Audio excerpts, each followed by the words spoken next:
18 रुपए किसके जेब में गए? किसान की जेब में आए क्या? ये बिचौली, ये मध्यस्थ व्यवस्था, ये मार्केटिंग सिस्टम हमें लूट रही है, बहुत लूट रही है। ये व्यापारी वही टमाटे खरीदते हैं 3 रुपए में और केचप बनाते हैं, सॉस बनाते हैं, चटनी बनाते हैं, 120 रुपए किलो बेचते हैं। कितना लूट हुई हमारी? हमारी लूट कोई सरकार नहीं कर रही है, हमारी लूट बहुराष्ट्रीय कंपनियां नहीं कर रही है, ये मध्यस्थ दलाल कर रहे हैं। इसके लिए हम जो पैदा करेंगे उपज, इसकी प्रक्रिया प्रोसेसिंग हमारे घर में करेंगे, बड़े बड़े कारखाने नहीं। We are going to avoid this industrial sector, हमें इसको अवॉइड करना है। घर घर में प्रक्रिया होगी और सीधा उपभोक्ता के पास हम देखेंगे, बिचौला कोई नहीं होगा। कल देखेंगे ये रास्ते में और हमारा किसान आ रहा है सुभाष पालेकर प्राकृतिक कृषि उपज लेकर, वहां उन्हें दुकान लगा दिया और पहले बताया जाता है इस समय ये चालू होगा। ये कंज्यूमर आ रहे हैं, उपभोक्ता महिला आ रही है, दाम निश्चित है तो खरीद रही है, लेके जाती है। कहाँ दुकान चाहिए, कहाँ मॉल चाहिए, क्या चाहिए? पैसा किसके जेब में गया? किसान के जेब में। ये चमत्कार कहलाते हैं। उसके उपरांत केले का चमत्कार। आप केला लगाते हो, एक बार लगाने के बाद दूसरी तुरी लेते हैं, पेड़ी, तीसरा भी लेते हैं, लेते नहीं, उसको काट देते हैं, नया लगाते हैं। आप कल चमत्कार देखेंगे, 15 साल से वो पेड़ खड़ा है। काय का कितने साल से? 15वां लटून, 15वां। और एक एक बंच 60 किलो का, 70 किलो। 15 साल से लगातार लगाया, जीवामृत पर लगाया। एक ही पेड़ से 4 बंच 30-30 किलो, 120, 150 किलो। ये कल चमत्कार है। और उसका वो महेंद्र बागल उसके चूड़ा बनाता है, उसकी क्या बोलते चिप्स बनाता है और पुणे वालों को बेचता है। 500 रुपए किलो पुणे वाले दे देते हैं, क्योंकि कैंसर सिकनेस को मरना है। तो चमत्कार देंगे। देशी केला दोगे 30 किलो एवरेज बंच वेट, कभी नहीं, दुनिया में कहीं नहीं है, कहीं नहीं है। 18 किलो के ऊपर जाता ही नहीं। केले में सारे उत्तर हिंदुस्तान में केला यहां से जाता है। तो केले के 18 प्रकार के पदार्थ हम बना सकते हैं घर में प्रोसेस। तो वो चमत्कार आप देखोगे। उसके बाद या गन्ना वाले कौन कौन है? दुनिया के सबसे आलसी लोग।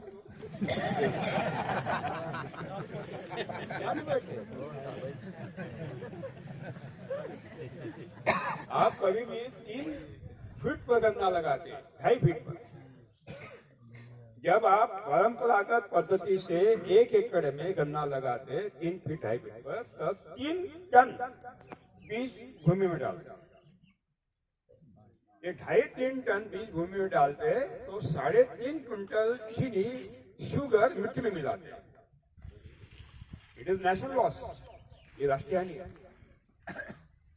कल आप देखेंगे 8 बाय 8 फल गन्ना, कितना? 2 कतारों के बीच में 8 फीट, 2 गन्ने के बीच में कितना? 8 फीट। गन्ना देखिए, गन्ना देखिए, एक गन्ना 5-5 किलो। हमारी सेना के पास बंदूकें मत, एक ही गन्ना दे पाकिस्तानी भाग जाएंगे। और गन्ना देखिए, और 8 बाय 8 लगाने से क्या होता है, विश्व में 12 मास हम जो घर में खाते सब दालें लिया जाता है, मिलेट्स लिए जाते हैं, सब्जियां, सब कुछ, और वो हमारी मार्केट सिस्टम है, वहां से बेची जाती है। आत्मनिर्भर भारत की जो घोषणा हुई है, केवल बातों से नहीं होगी, हमें चमत्कार देखोगे, पंचस्तरीय बागवानी देखोगे। कल लोग शाम को हमारी मीटिंग है, उसमें हमारे यहाँ पंचस्तरीय बागवानी करने वाले लोग आए हैं, वो भी अपना अनुभव खत्म करेंगे। जो कल जो देखेंगे वो चमत्कार है। परसों आप अंजीर का खेत देखोगे और एक 3 एकड़ का किसान स्वयं आत्मनिर्भर बनके उसी पर्यटन खड़ा करता है। वहां सेब के फल ही फल लगे हैं, देखिए परसों गुलाब फूले क्या उनका सेडनेट है। सेडनेट में सब्जी पर आप एक भी कीट दिखाइए बीमारी में। वहां आम के पेड़ है, बांध पर फल ही फल है, और नारियल पर फल ही फल है। नारियल के तना पर खाने का पान बन चुकी है, पानी का। वहां हाई डेंसिटी गावा यानी वो अमरूद है और परंपरागत अमरूद भी है। आप दोनों अपने खुद आंखों से देखो क्या फर्क है। स्ट्रॉबेरी महाबलेश्वर में होती है, कौन बोलता है? हमारे नागपुर में स्ट्रॉबेरी मैं दिखाता हूँ। ये मुल्क बनाया जा रहा है। इसलिए ये जो हमारी 3 दिन की कार्यशाला है और शिवरात्रि है, उसमें बहुत कुछ आपको देखना है, लेकिन कुछ हिदायतें हैं, आपको उसका अमल करना होगा। कृपा करके घूमते समय किसी फल को हाथ मत लगाए, नुकसान होता है किसान। आपको फल खाना है, लेकिन आंखों से खाना है, दांतों से नहीं। क्योंकि उनका नुकसान हुआ तो बेचारा ठीक नहीं। और रहने की व्यवस्था हम प्रयास कर रहे हैं कि अधिकतम अच्छी तरह से हो। यहाँ तो साईं बाबा के आशीर्वाद से तो बहुत बढ़िया व्यवस्था है, लेकिन वहां दिक्कत है। कहाँ? बारामती में तो पंखे से काम चलता है, कूलर की आवश्यकता नहीं, क्योंकि वो डेक्कन प्लेटों पर है, वहां धूप इतनी नहीं होती। हम तो नीचे सोने वाले किसान हैं, हमें क्या लेना है कूलर की। लेकिन एसी वाले कोई अगर है उनके लिए होटल का बंदोबस्त हो गया है, चिंता न करें, तो भाग जाएंगे। तो इस तरह की 3 दिन की ये हमारी पर्यटन है, शिवरात्रि है।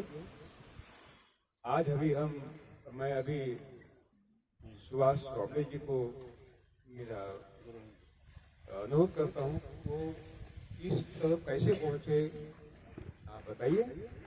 वास्तव में सुभाष वाबले जी पहले ऑर्गेनिक फार्मिंग करते थे, जैविक खेती। उन्होंने मुर्गी का खाद भी डाला है और सब कुछ डाला है।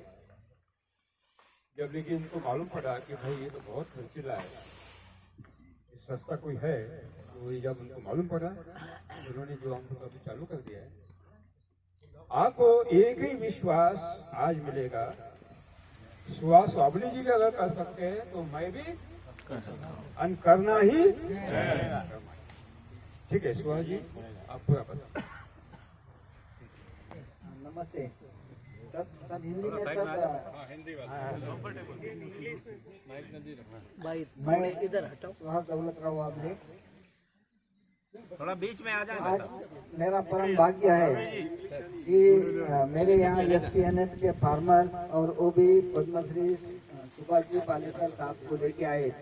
ये मैं मेरा परम भाग्य समझता हूँ। और मेरे भाई शिवाजी आनंद को रिक्वेस्ट करता हूँ कि उनका शाल और श्रीफल लेके सत्कार करें।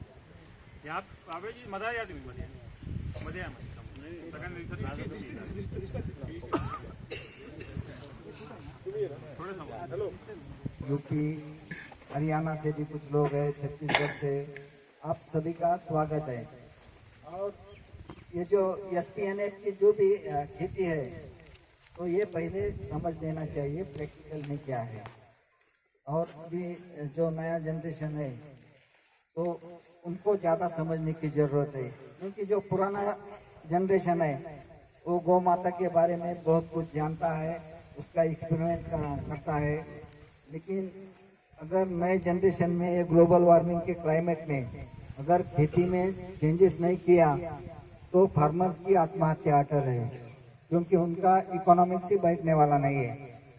तो ये पहली इकोनॉमिक्स समझ लेने की बात है, और साइंटिफिकली भी समझना चाहिए ये सही है क्या गलत है। तो मैं बेसिकली मेरे पिता भी फार्मर थे। मैंने 84 में बीएससी एग्रीकल्चर किया है और 87 में मैंने एमएससी एग्रीकल्चर परभनी यूनिवर्सिटी में किया है। उसके बाद मैं 92 तक मेरे फार्म पर था। जो भी केमिकल खेती थी वो मैं करता था, लेकिन जैसा जैसे हमारे यहाँ का पानी कम हो गया, उसका इकोनॉमिक्स प्रॉब्लम में आ गया। फिर मैंने 94 में जॉब पकड़ ली और 2001 तक मैंने बाहर जॉब की। उसके बाद पिताजी को उम्र की वजह से यह सब मैं अकेला हूँ, घर में भाई नहीं है, तो फिर मुझे 2001 में घर पर आना पड़ा। तो फिर मैंने चलो केमिकल खेती में तो अपना गुजारा नहीं चल रहा है ठीक से, तो फिर मैंने बहुत चेंजेस किए और 2009 के बाद चेंजेस तो मैंने 2002 में किए शुरू किए, और 9 के बाद मैं आया कि सबसे बेस्ट फार्मूला कौन सा है। तो उसमें सबसे ऊपर नाम पालेकर जीरो बजट खेती का है। और यह समझना कैसा है कि जो भी पुराने जमाने में हम जब जीवामृत बनाने तो एग्जैक्टली टेक्निकली क्या होता है इसमें, तो जो भी जीवाणु अपने लोकल गौ माता के डंग में अवेलेबल है, वो पुराने जमाने बोलते हैं कि 33 करोड़ देवता है इसमें। तो क्या होता है कि जब जीवामृत बनाते हैं तो जो जीवाणु का कल्चर है उसके डेवलपमेंट के लिए जो भी गुड़ है उसमें से सुक्रोज मिलती है, और जो भी हम दाल डालते हैं उसमें प्रोटीन अवेलेबल होता है, और वो जो भी कल्चर है बैक्टीरियल काउंट रैपिडली डेवलप होता है। और सेकंड पार्ट एसपीएनएफ में जो भी मल्चिंग करते हैं तो उसके रिजल्ट क्या होते हैं, 2-3 साल में जैसे जैसे उसका डिकम्पोजिशन होता है तो एसिड फॉर्मेशन होता है। और अपने जो भी मेरे यहाँ का पानी बहुत खराब है, नदी का पानी है, उसका पीएच 8.5 पौने 9 तक है। खेती का ऑलरेडी 8.25 पीएच है। जब से जो भी ये हम आच्छादन डिकम्पोजिशन होता है तो एसिड बनता है, उसकी वजह से सॉइल पीएच धीरे धीरे कम होता है और मैक्सिमम न्यूट्रिएंट्स सॉइल के अवेलेबल फॉर्म में आ जाते हैं। और सेम टाइम जो भी पेस्ट और डिसीज का ये है ये मिनिमम आते हैं नेचुरली। तो आप सब एक बार फार्म देख लो। और तुम्ही सांगा आता पहिले सुरुवात कशी केली ते सांगा। हे पौधे कुठून आणले, काय केले, कीटकनाशक कशी लावली, तर मग पाहून आपण कसं काय सिलेक्शन कसं केलं। मैंने राजस्थान में 2019 के मई में एक बगीचा देखा था जैसलमेर के पास, और बगीचा था, मुझे बहुत आश्चर्य लगा। बगीचा ऐसा था 8-10 साल के एज थी और 300-350 फल लगे हुए थे। फिर मैंने सोचा यार इतने बड़े हॉट क्लाइमेट में भी सेब कैसा आ रहा है। फिर मैंने वहाँ बहुत इंक्वायरी की और जो भी वहाँ के फार्मर थे उन्होंने जो भी प्लांटिंग मटेरियल के रेट थे वो 400-500 बता रहे थे। उसके बाद मैंने ज़्यादा अध्ययन किया इसका, और हमने अगस्त में हिमाचल में ट्रिप निकाली, और सेब का रिसर्च स्टेशन है सोलन में हिमाचल प्रदेश में। फिर हम वहाँ गए, सब देखा ये वैरायटी कहाँ की है, आ सकती है क्या नहीं। तो जो भी हमें इंफॉर्मेशन मिले, इस सेब में अराउंड 20 के आसपास वैरायटीज है। उसमें 17 वैरायटीज ऐसी है जो हाई चिलिंग है। हाई चिलिंग यानी उनके ऊपर बर्फ गिरने के बाद ही वो फ्रूटिंग दे सकती है। लेकिन 2-3 वैरायटीज ऐसी है जो ठंडा हवा भी मिली तो तो फ्रूटिंग दे सकती है। फिर हमने ये वैरायटी जिन्होंने डेवलप की वो है मिस्टर हरिमन शर्मा। उनका गांव है बिलासपुर डिस्ट्रिक्ट में, रोहतकी तालुका प्लेस है उनकी, और पन्याला नाम का गांव है। हम उनके यहाँ गए, सब देखा, मदर प्लांट देखे। उनको ये सेब की वैरायटी के लिए 2 बार राष्ट्रपति अवार्ड मिला हुआ है, और हमें बहुत खुशी हुई कि फार्मर्स में लगातार 2 बार राष्ट्रपति अवार्ड मिलना ये बहुत बड़ी बात है, जो वैरायटी ने उन्होंने दिया है। फिर हमने उनके यहाँ प्लांटिंग मटेरियल की बुकिंग की, और दिसंबर 19 में हम प्लांटिंग मटेरियल लेके आए, और फिर SPNF की यहाँ से यह खेती करने की है ऐसा सोच के उसका प्लांटेशन किया। फर्स्ट ईयर मैंने उसमें प्याज लिया था, सेम टाइम मैंने पपीता भी लगाई थी, और पूरी ट्रीटमेंट मेरी SPNF की है।